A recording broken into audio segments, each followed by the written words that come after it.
지성아, 요즘 너 그 회사 잘 나간다며? 선박 기름 장사가 맨날 똑같지 뭐. 니야말로 요새 곡물 수입해서 큰돈 벌었다던데. 나는 오래됐잖아. 이제 빚을 좀 봐야지. 그래, 이제 우리도 큰돈 한 만져보자. 그래.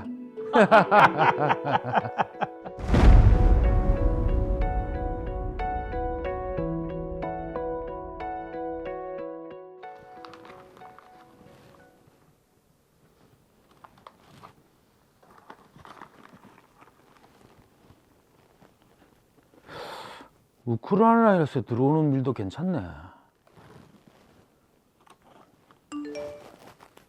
응? 무슨 일 있나? 우크라이나에서 전쟁이 났다고? 우리 수입하는 데는 괜찮나?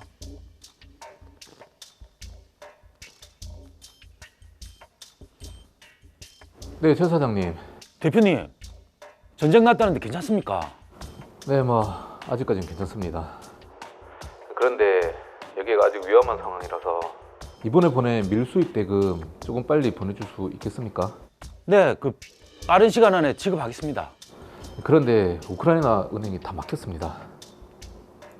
폴란드에 우리 동생이 운영하는 회사가 있는데 거기 계좌로 좀 보내주실 수 있을까요? 예? 폴란드로요?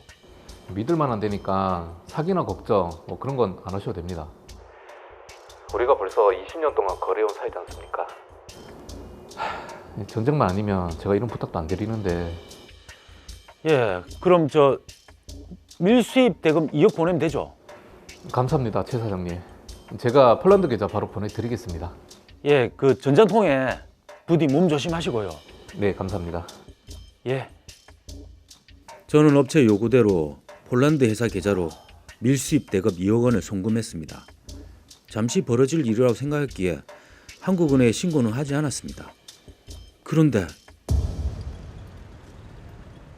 예, 제가 맞습니다. 예. 예? 제가 외국환 거래법을 위반했다고요?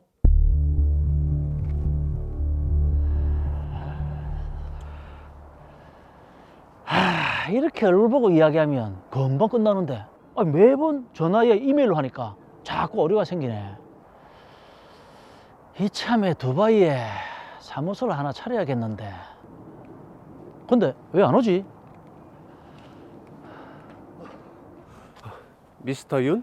예스, 내가 미스터 윤 맞아요. 그 사무실을 구하신다고요?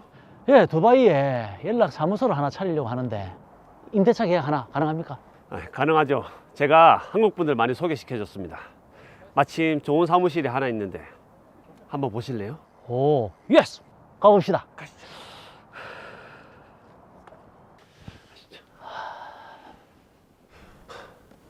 여기 어떠세요?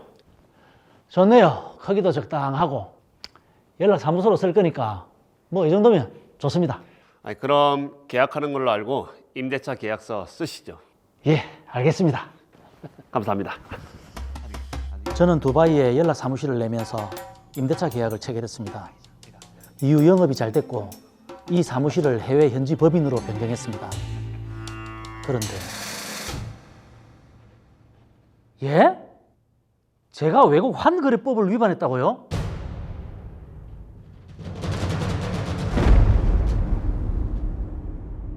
자, 외국환 거래법을 위반한 두 친구의 사연입니다.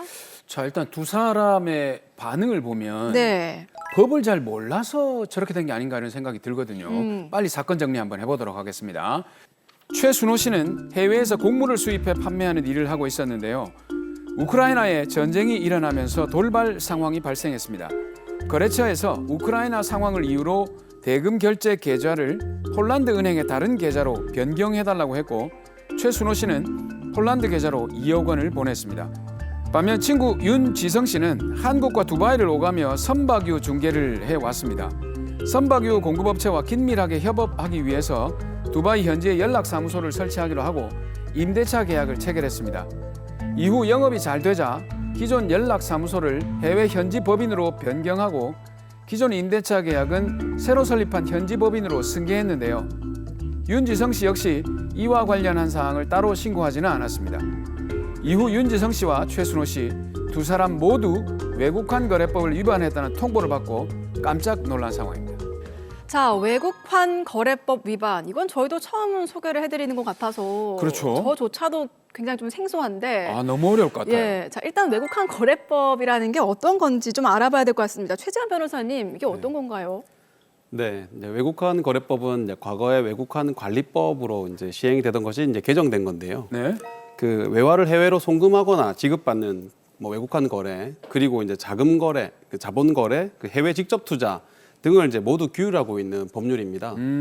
그 자유로운 외국환 거래를 뭐 가능하게 하는 내용도 담고 있긴 하지만 그 대부분 이제 외환 거래를 하거나 외화를 송금하거나 수취하고 또 대부분 또 해외 부동산 취득 관련된 부분에 대해서도 있는데 이런 부분을 모두 이제 규율을 하고 있고 여기에 대해서 반드시 신고 의무 또 보고 의무 이런 것들까지 규정하고 있는 법률입니다. 그러면은 이게 외화와 관련된 일은 모두 외국환 거래법이 적용이 되는 건가요? 이제 그리고 이제 외국환 거래법 외에 이제 시행 규칙으로 볼 수 있는 외국환 거래 규정이라는 것도 있습니다. 그래서 이제 외국환 거래를 많이 다루는 분이나 이제 다루어야 되는 분들은 이런 외국환 거래법과 외국환 거래 규정의 내용을 좀 면밀히 살펴보고 주의할 필요가 있습니다. 자, 그러면 여기서 이제 윤지성, 최순호 씨 두 분의 구체적인 외국환 거래법의 위반 사실을 좀 확인을 해봐야 될 것 같습니다. 자, 일단 우선 최순호 씨의 경우에는 그냥 단순히 그 수입 대금을 지급한 거지 않습니까? 또 전쟁 때문에 계좌를 좀 바꾼 건데 이게 어디가 위반인가요? 네, 이제 사실 외국환 관리법에서 외국환 거래법으로 우리나라 이제 외환 관련 기본 법률이 개정되면서 그 대부분의 통상적인 거래 대금의 경우에는 신고 의무가 많이 완화가 됐습니다. 네. 그래서 원칙적으로 건당 미화 이제 5,000불 이상의 거래는 지급 대금의 증빙 서류를 외국환 은행의 장에게 제출을 해야 되지만 그 예외적으로 이제 거주자의 경우에 통상적인 거래 대금으로서 연간 누계 금액이 미화 이제 5만 불 이하라면 이러한 자료 제출 의무가 이제 면제가 됩니다. 와, 일단은 시작부터 굉장히 복잡하고 모르겠습니다. 제가 어렵다고 했잖아요. 네, 지금 뭐 원칙도 있고 예외도 있는데, 근데 이게 지금 거주자라고 말씀을 하셨잖아요. 이 거주자라는 게 어떤 겁니까? 어디에 거주를 하고 있는 사람입니까? 그 여기서 거주자란 대한민국에 주소 또는 고소를 두고 있는 개인 또는 법인을 말합니다. 그리고 이제 거주자가 아닌 비거주자라는 표현도 외국환 거래법에 이제 많이 등장을 하는데요. 네. 여기서 비거주자란 거주자가 아닌 개인과 법인을 모두 통칭을 합니다. 그리고 이제 이처럼 이제 외국환 거래법은 대한민국에 거소나 사무소를 두는지 여부에 따라서 거주자 그리고 비거주자를 이제 구분할 뿐 외국인이냐 아니면 이제 한국 사람이냐를 큰 차이를 두지를 않고 있습니다. 네. 그 국적보다는 거주자인지 비거주자인지 뭐 여기를 중요하게 구분하고 있습니다.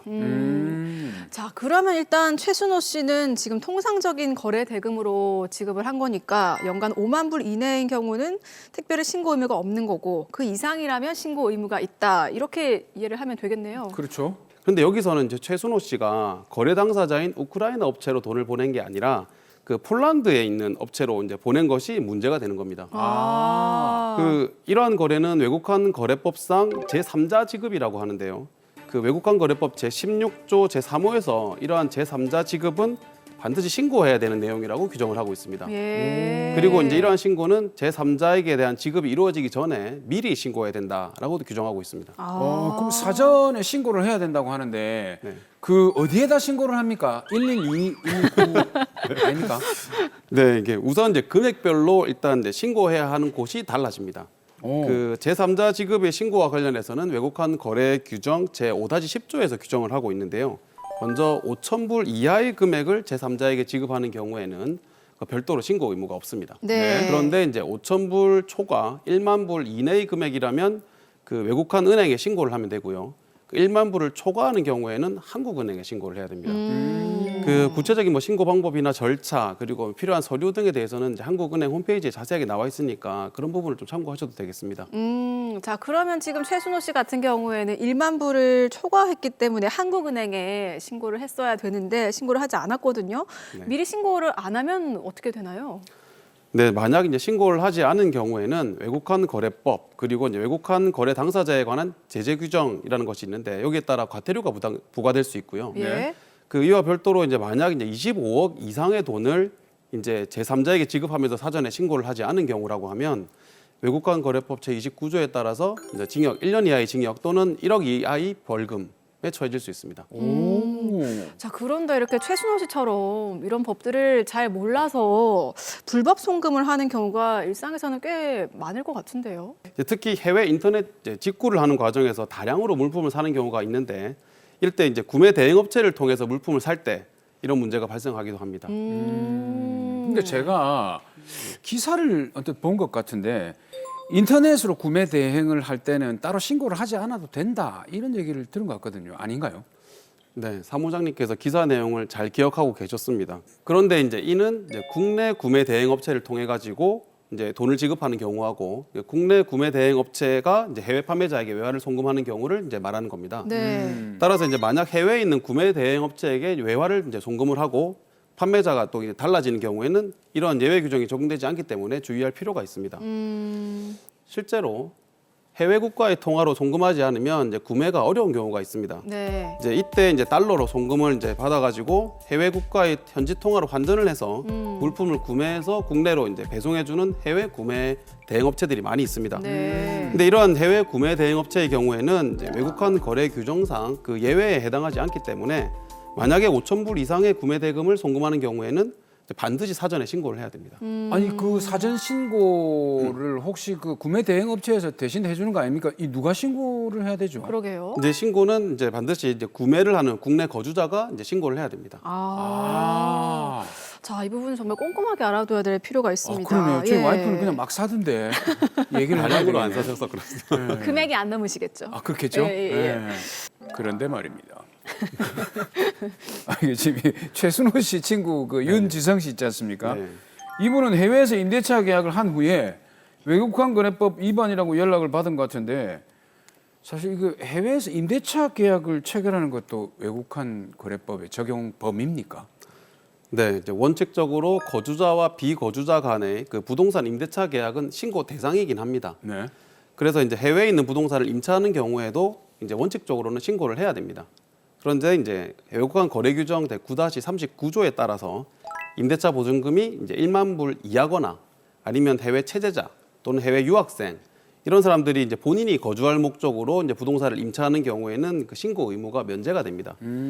그런데 이제 여기서 윤지성 씨의 경우에는 이제 본인이 해외 체제자나 뭐 해외 이제 유학생이 아니라 네. 본인이 이제 거주할 곳도 아니었고 해외 지사를 설립하기 위해서 본인 이제 부동산 임대차 계약을 체결하는 경우였기 때문에 네. 이런 자금 지급이나 경비 지급에 대해서는 이제 당연히 신고 대상이 됩니다. 자, 그런데 윤지성 씨 같은 경우에는 처음에 해외 지사를 설립할 때는 이게 신고를 한 것 같아요. 그런데 해외 지사를 운영하다가 영업이 잘 되니까 해외 현지 법인으로 전환을 하면서 신고를 하지 않았는데 이럴 때도 뭐 신고를 또 해야 됩니까? 네, 사실 이제 해외 지사를 이렇게 이제 운영하시는 분들을 보면 이제 해외 그 현지 세제 지원을 좀 받기 위해서 해외 현지 법인을 뭐 설립하거나 이제 이렇게 전환하는 경우도 많이 있는데요. 네. 그 이때 이제 해외 지사의 재산으로 신고되었던 이제 부동산 임차권 등의 권리가 그 해외 이제 현지 법인으로 이제 권리가 변경되기도 합니다. 그런데 이때 해외 지사의 재사산으로 이제 신고되었던 자금이 해외 현지 법인으로 이제 변경이 되는 것이기 때문에 당연히 우리나라 외환 당국에도 신고를 해야 합니다. 또한 이제 해외 현지 법인을 설립하는 경우라면 이제 해외 현지 지사는 이제 폐쇄를 하는 거기 때문에 그 자산이 이제 잔여 재산이 어떻게 처리가 되는지 그리고 이제 해외 지사의 재산 목록, 대차 대조표 그리고 재산 처분 명세서 그리고 이제 외환 매각 증명 서류 이런 것들도 다 이제 신고를 하고 제출을 해야 합니다. 오. 아, 그럼 제가 외국환 관리법에 대해서 한마디로 정의하도록 하겠습니다. 예. 외국에 돈 보낼 때 무조건 신고하자. 예외를 잘 모르니까 이렇게 생각하면 되겠습니까? 네, 이제 원칙과 예외가 복잡하게 이제 얽혀 있긴 하지만 기본적으로는 해외로 이제 자금을 보내서 어떤 자금 변동이 있거나 그 부동산 관련 거래가 있다 특히 그런다면 이제 원칙적으로는 신고 의무가 있다 이렇게 이해하시면 되겠습니다. 네. 네. 자, 오늘 저희가 외국환 거래법과 관련된 너무 많은 얘기가 나왔기 때문에 좀 핵심 내용을 정리를 하고 하면 좋을 것 같습니다. 네. 그 오늘 살펴본 이제 두 사례의 경우에 기본적으로 외국환 거래법 관련된 내용으로 자주 등장하는 내용입니다. 그 우선 거래 당사자 간의 해외 송금이 아니라면 제3자 지급에 해당하기 때문에 원칙적으로 신고 대상이 되고요. 여기서 최순호 씨 같은 경우에는 거래 당사자가 아닌 폴란드 업체로 송금을 했기 때문에 미리 신고했어야 되는 내용이었던 것으로 보입니다. 네. 또 윤지성 씨의 경우에도 이제 해외 지사를 운영하기 위해서 부동산을 임차하고 또 해외 법인을 또 설립하기까지 했는데요. 이 역시 해외 지사를 운영하기 위한 자금 송금이나 그리고 부동산 보증금 변동, 뭐 자산 변동 이런 것들은 다 이제 신고를 해야 되는 대상으로 보입니다. 네. 그래서 윤지성 씨의 경우에도 신고 내용을 좀 누락한 게 아닌가라고 생각이 됩니다. 일단 뭐 최순호 윤지성 씨가 어쨌든 법을 위반했습니다. 이제 조사를 앞두고 있는데 네. 뒤처리를 해야 되지 않겠습니까? 네. 조사를 할 때 뭘 좀 주의 깊게 생각을 해야 될 것 같습니까? 네, 이제 보통 외국환 거래법 위반 사건의 경우에는 이제 세관에서 먼저 1차적으로 연락이 옵니다. 이제 그런 다음에 이제 검찰 조사로 이어지게 되는데요. 네. 이제 문제는 이제 보통 세관에서 이제 조사받으러 오라 하고 이렇게 연락을 받으면 조금 쉽고 편하게 생각을 합니다. 심각하게 생각을 안 하시거든요. 맞아요. 네. 그런데 이제 이 세관에서의 조사 내용도 결국은 이제 수사 과정에서 중요한 증거가 되고 또 근거가 되기 때문에 또 만약 세관에서 연락이 오거나 또 이제 외국환 거래법 위반 혐의로 이제 조사를 받게 되는 경우라고 한다면 반드시 좀 법률 전문가의 상담을 받으실 필요가 있겠다라고 말씀드리고 싶습니다.